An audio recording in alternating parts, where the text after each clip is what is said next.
కొంతమంది ఎన్ఆర్ఐస్కి ప్రజాస్వామిక స్ఫూర్తి అర్థము అవగాహన కాదు.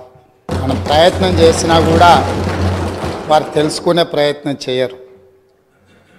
ప్రజాస్వామ్యంలో 49కి 0 వాల్యూ ఉంటుంది, 51కి 100% వాల్యూ ఉంటుంది. ఎందుకంటే 51% ఓట్లు 51% నెంబర్ ఉన్న వాళ్ళు ప్రభుత్వాన్ని ఏర్పాటు చేస్తారు.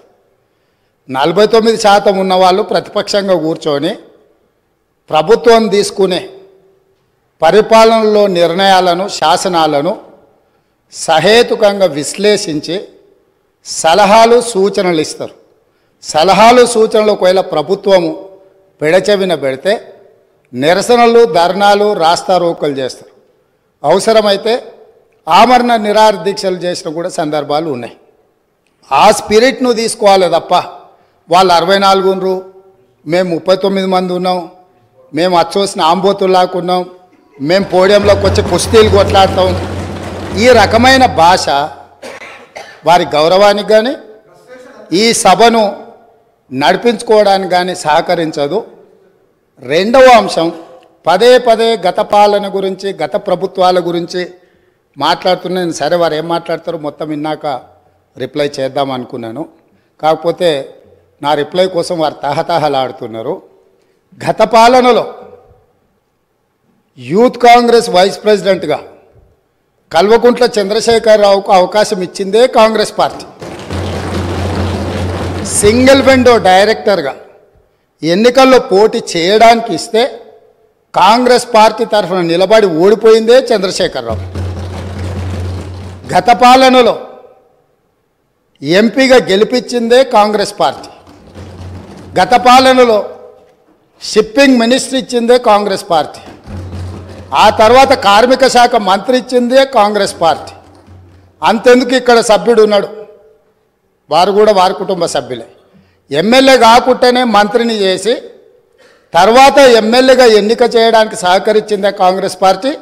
ఈరోజు వాళ్ళు ఏ పేరైతే వినోద్ అనుకుంటున్నారో ఆ రాజశేఖర రెడ్డి గారే ఆ మంత్రివర్గంలోనే గత ఆర్థిక శాఖ మంత్రి, సిద్దిపేట ఎమ్మెల్యే గారు ఎమ్మెల్యే పదవి లేకుండా మంత్రిగా ప్రమాణ స్వీకారం చేసిండ్రు.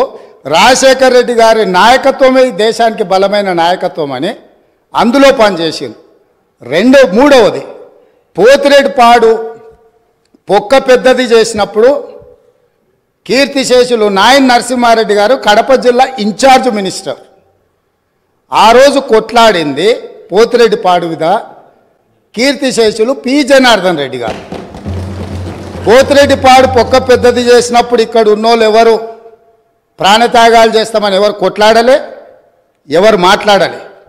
సొంత పార్టీ సొంత ప్రభుత్వం ఉన్న తెలంగాణ ప్రజల హక్కులను భంగం కలిగించొద్దు, కృష్ణానది జలాలలో మా వాటా మాకు ఉండాలి, మా వాటాను ఎవరు తీసుకెళ్ళినా మేము ఒప్పుకోము అని కొట్లాడింది ఆనాటి నాయకుడు పి జనార్దన్ రెడ్డి గారు మాట్లాడినారు తప్ప వీళ్ళు కాదు.